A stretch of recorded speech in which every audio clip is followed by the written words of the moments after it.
Welcome back. We're almost done learning all the rules or laws of angles that we need to start playing the angle game. Um, so let's just teach you a couple of more. So let's say I have two parallel lines, and you may not know what a parallel line is, and I will explain it to you now. So I have one line like this. Let's see, a parallel line. And you probably have an intuition what a parallel line means. So that's one of my parallel lines, and let me make the green one the other parallel line. So parallel lines, and I'm just drawing part of them. We assume that they keep on going forever because these are abstract notions. This light blue line keeps going and going on and on and on off the screen, and same for the screen line. And parallel lines are two lines in the same plane, and a plane is just kind of, you can kind of view as like a flat surface is a plane. We won't go into three-dimensional space in geometry class. But they're on the same plane, and you can view this plane as the screen of your computer right now or the piece of paper you're working on, that never intersect each other, and they're two separate lines. Obviously, if they were drawn on top of each other, then they intersect each other everywhere. So it's really just two lines on a plane that never intersect each other. That's a parallel line. If you've already learned your algebra and you're familiar with slope, parallel lines are two lines that have the same slope, right? They kind of increase or decrease at the same rate. But they have different y-intercepts. If you don't know what I'm talking about, don't worry about it. I think you know what a parallel line means. And you've seen this. Parallel parking. What's parallel parking? Is when you park a car right next to another car without having the two cars intersect. Because if the cars did intersect, you would have to call your insurance company. But anyway, so those are parallel lines. The blue and the green lines, they're parallel. And I will introduce you to a new complicated geometry term called a transversal. All a transversal is another line that actually intersects those two lines. That's a transversal. Fancy word for something very simple. Transversal. Let me write it down just to write something down. Transversal. Transversal.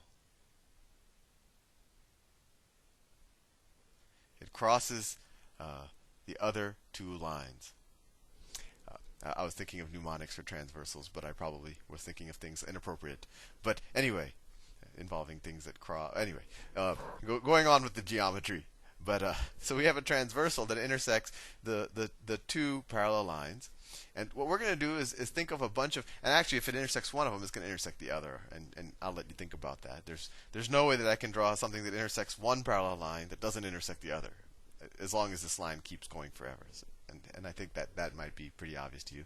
But what I want to do is explore the angles of a transversal. So the first thing I'm going to do is explore the corresponding angles. So let's say corresponding angles are kind of the same angle at each of the parallel lines. That's how I think of them. So this angle,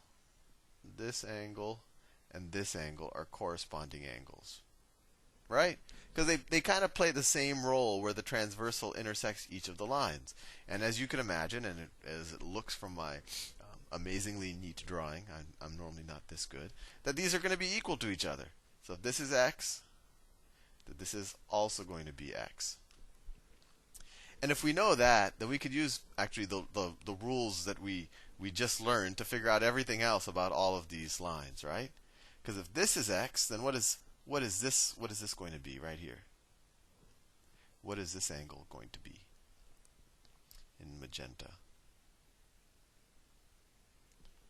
Well, these are opposite angles, right? They're on opposite sides of crossing lines, so this is also x.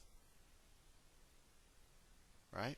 And similarly, we can do the same thing here. This is the opposite angle of this angle, so this is also x. This is also x. And what is, let me pick a good color. What is yellow? What is this angle going to be? Well, just like we were doing before, look, we have this huge angle here, right? This whole angle is 180 degrees. So you can x and this yellow angle are supplementary.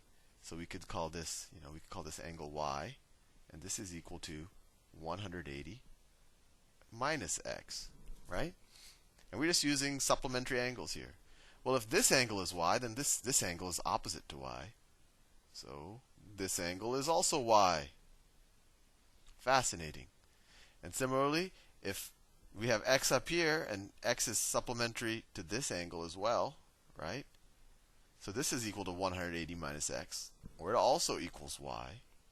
And then opposite angles, this is also equal to y.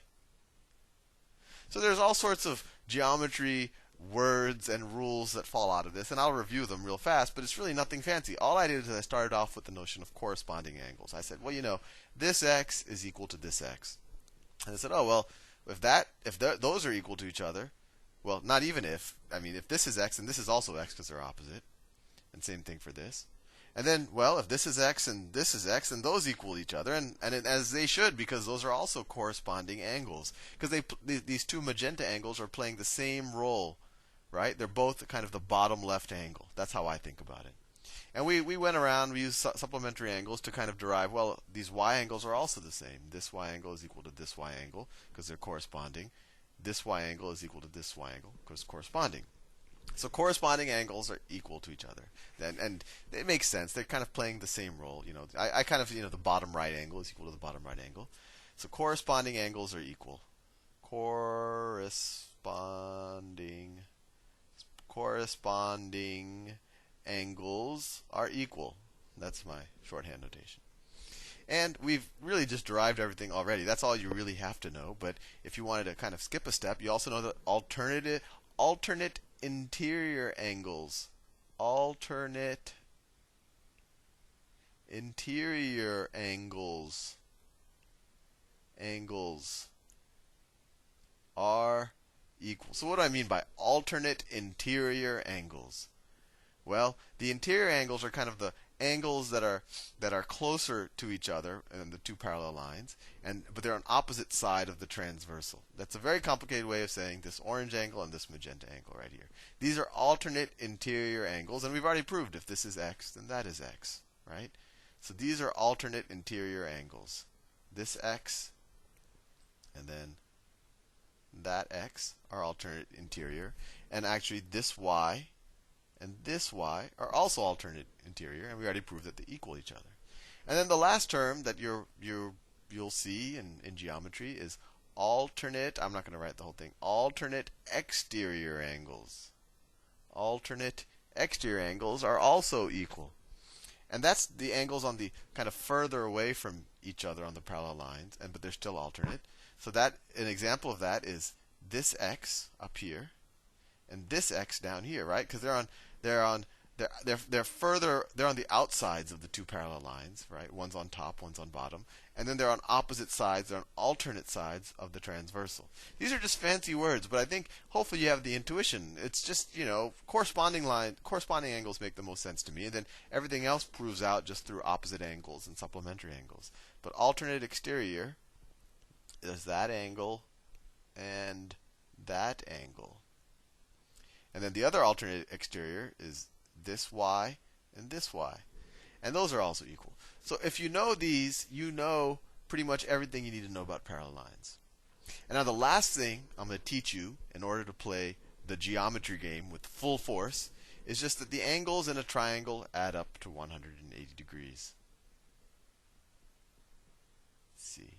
So let me just draw a triangle, a kind of random looking triangle.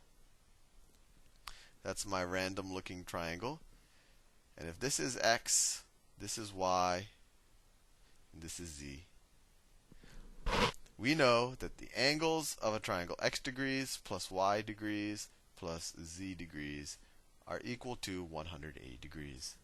So if I said that this is equal to, I don't know, 30 degrees, this is equal to, I don't know, 70 degrees, then what does z equal? Well, we would say 30 plus 70 plus z is equal to 180, or 100 plus z is equal to 180. Subtract 100 from both sides, z would be equal to 80 degrees. And we'll see variations of this where, you know, you get two of the angles, and you can use this property to figure out the third. With everything we've now learned, I think we're ready to kind of ease into the angle game. I'll see you in the next video.